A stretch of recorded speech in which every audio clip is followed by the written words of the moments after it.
Well, welcome to our next book through the Bible, the book of First Kings, 22 chapters. We're going to do it in 7 days, just 3 chapters a day, and on one of the days we'll do 4. And the book opens this morning with the impressive rise to power of Solomon and his initial ordering of his kingdom. So chapter 1, there is this insurrection. A guy called Adonijah, who's one of David's other sons, Absalom's brother, like his brother Absalom, now tries to stage a sort of a coup.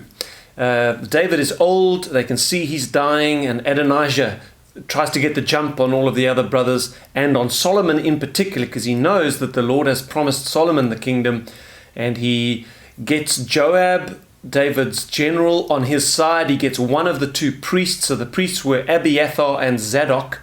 So he gets Abiathar on his side, and together with Joab and with Abiathar, he then goes and gathers a whole lot of people around him and self-proclaims himself to be king.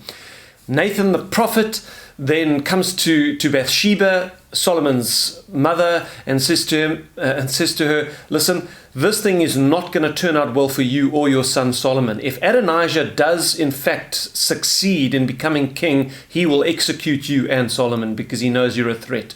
And so he contrives the scheme where Bathsheba goes into David and says, did you say that Adonijah should be king? And then he comes in straight afterwards, because by the mouth of 2 or 3 witnesses every matter is established. And he then says, did you say that Adonijah should be king? And now David's hearing it from Bathsheba, he's hearing it from Nathan.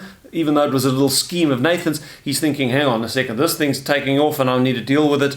And he then proclaims Solomon to be king. And from that moment onwards, we get this insight into the wisdom that this man Solomon had. And boy, his reign started so well. I mean, these first few chapters of First Kings really make you stand in awe of this man Solomon. He was incredible. And the fascinating part of it, part of what I want to mention this morning, is that you see his wisdom even before he prayed for wisdom in chapter 3, and God says, okay, I have given you wisdom, and more than anyone who was before you, and because you didn't ask for riches and the life of your enemies, I will give you all the things you didn't ask for as well. And in fact, Matthew Henry makes this amazing comment in his commentary. He says, the way to get spiritual blessings is to ask for them, to seek God for them. The way to get temporal or earthly blessings is not to ask for them. And I thought that was such a good comment. You know, you've got to be loose from the world, but you've got to desire the things of the kingdom. And if you desire the things of the kingdom, God will make sure you have all that you need in this world. So, as he's now establishing his kingdom, Solomon, first of all, shows mercy to Adonijah. Adonijah thinks, man, I am dead. Because I've tried to stage a coup and it's failed, and so he grabs holds of the horns of the altar. He goes into the altar, which was at Gihon at the time. But Solomon says to him, it's fine. If you prove yourself to be a good man, you won't be executed. Solomon then has some final words, a charge from his father David, and I want to read you some of the words of that charge. David says to him, I go the way of all the earth. Be strong, therefore, and prove yourself a man. Prove yourself a man. Now, maybe this is something that will resonate more with the men than with the women, because we are wired to lead, and I think rightly so. God has called men to be the leaders of their home and leaders in the church. But in other ways that are appropriate to women, this will resonate with you as well. But David says to his son Solomon, you've got to be strong and you've got to prove yourself a man. And this is exactly what we see Solomon do. He's discerning. He sees the threats to his initial kingdom. He knows when to show mercy, but he knows when to execute people. You know, the Bible says there is a time for war and there is a time for peace. It is not wrong to be strong and unequivocal as a man. it is not wrong to deal with dangerous situations by being firm and strong. And God expects you to be. And yet, at the same time, you must constantly be treading this path of mercy rather than brutality. And this is what we see. You know how difficult it would have been for Solomon in this situation to know, who do I execute? Who do I show mercy to? Who is a genuine threat to this kingdom still and to the whole peace of Israel and must be executed? And who should I show mercy to? He originally shows mercy to Adonijah.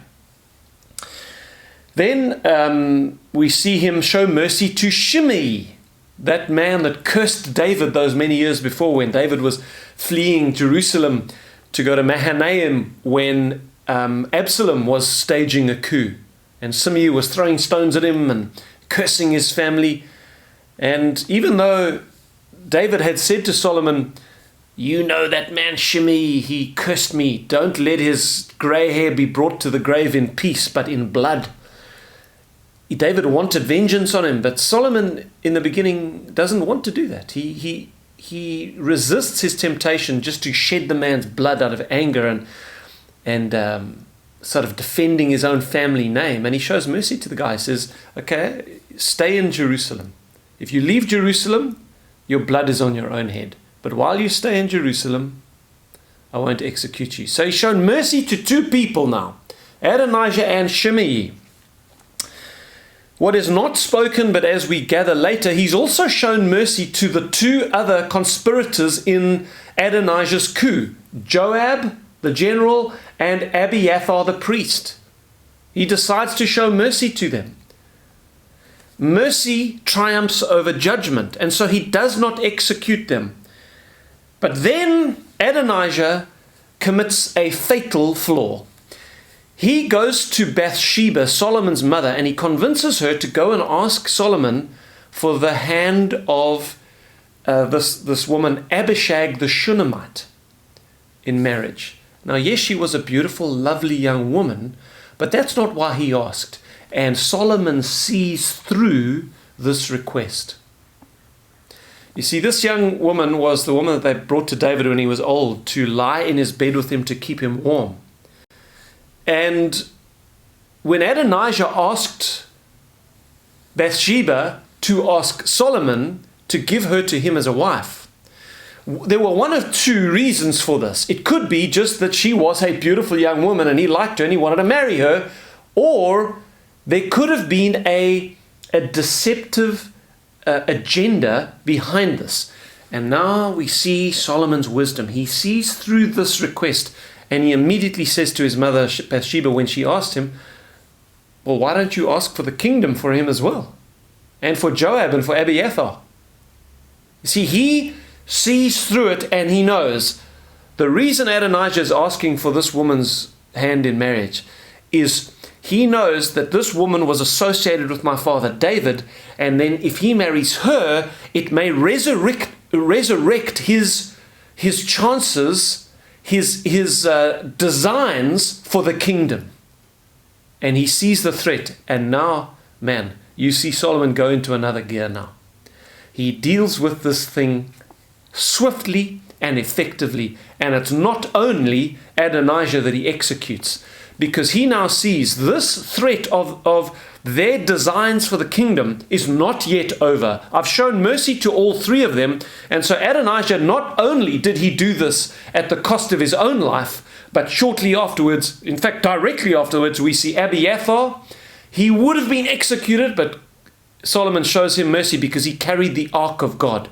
He had a fear of that anointing. And so he sends him away. He says, go to your fields in Anatoth, don't ever leave. And then he goes and executes Joab.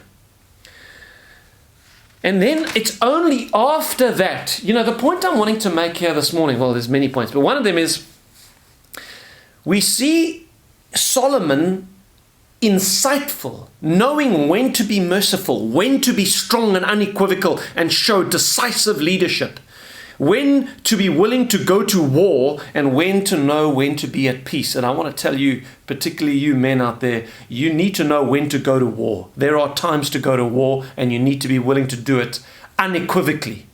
but you also need to know when there is time for mercy and peace. It's only after Solomon has done all of this that he then goes up to the high place and he sacrifices, and in a dream while he's sleeping there at the tabernacle where the altar was, seeking God, he has this dream and God asks him, what do you want? And he asks for wisdom. And then God says, I have given you wisdom.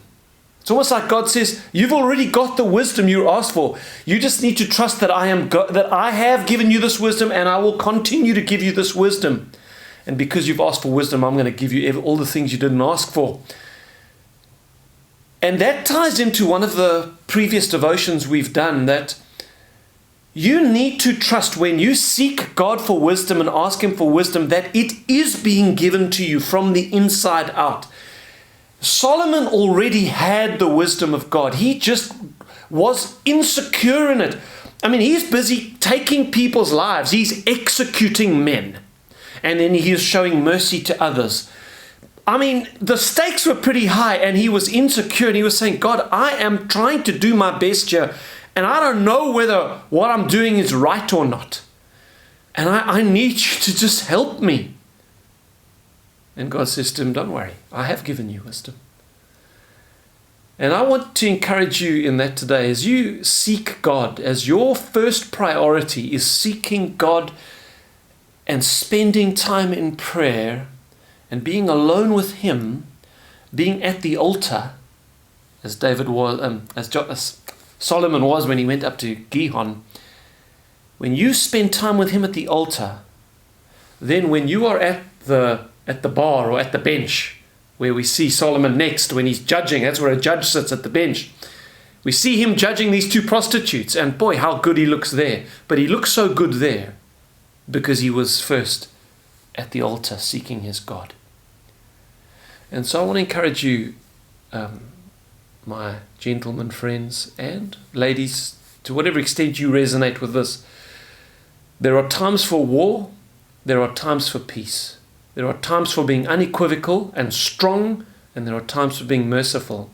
And God will give you the wisdom to know when that time is, as you secretly spend time with Him faithfully in prayer. So God bless you, and I'll see you tomorrow.